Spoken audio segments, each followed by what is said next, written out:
Good afternoon. Praise Yahuah. Hallelujah. Yahuah. Shalum. Sorry for butchering all the names and the soundings of text, by the way.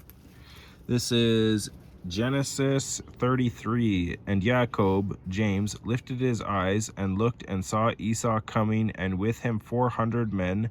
And he divided the children among Leah and Rachel and the two female servants. And he put the female servants and their children in front, and Leah and her children behind, and Rachel and Joseph last.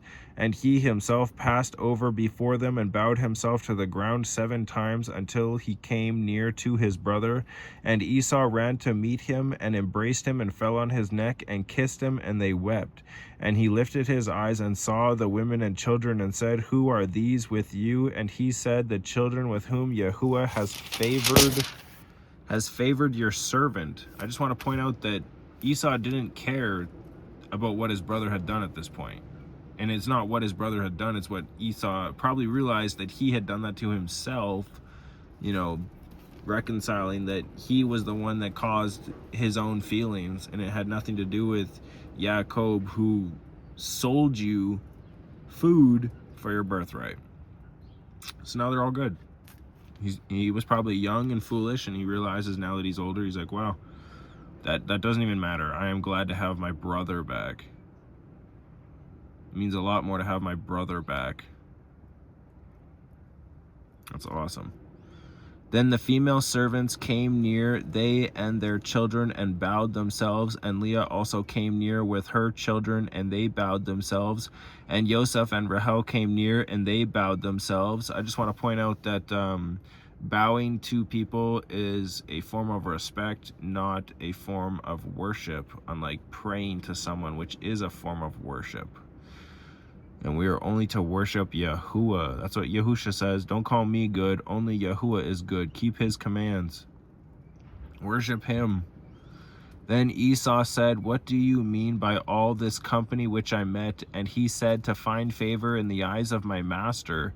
But Esau said, I have enough, my brother. Let what you have remain yours. And Jacob said, No, please. If I have now found favor in your eyes, then receive my present from my hand, because I have seen your face like seeing the face of Elohim. Elohim means judges and rulers. Yahuah is the judge and ruler in heaven, and Yahusha is judge and ruler on earth. The meek shall inherit the earth, not heaven, where Yahuah sits. Because I have seen your face like seeing the face of Elohim, and you are pleased with me. I just want to point out that without Yahuah, there is no Eluah. Yahuah is the head. Please take my baruching that is brought to you, because Yahuah has favored me, and because I have all I need. And he urged him, and he took it, and he said, Let us depart and go, and let me go before you. But he said to him, My master knows that the children are weak, and the flocks and herds which are nursing are with me.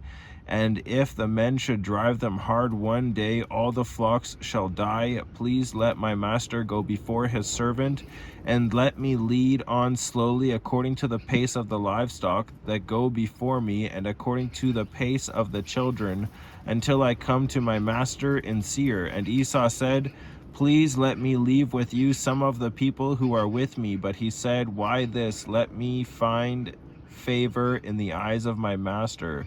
And Esau returned that day on his way to Seir, and Jacob set out to Sukkot, and built himself a house and made booths for his livestock. That is why the name of the place is called Sukkot. Just like why we keep Sukkot is because it is a remembrance that when Yasharel came out of the land of Mitzrayim, Egypt, the border of Africa, they sojourned in the wilderness for 40 years.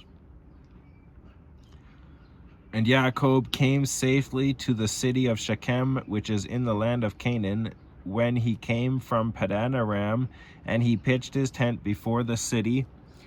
And he bought the portion of the field which he had pitched. And he bought the portion of the field where he had pitched his tent from the children of Hamor, Shechem's father, for 100 kesita, which is a monetary unit, and he set up a slaughter place there, called it Elohi Yasharel. Kasita right here says a monetary unit of uncertain value, perhaps in the form of a lamb.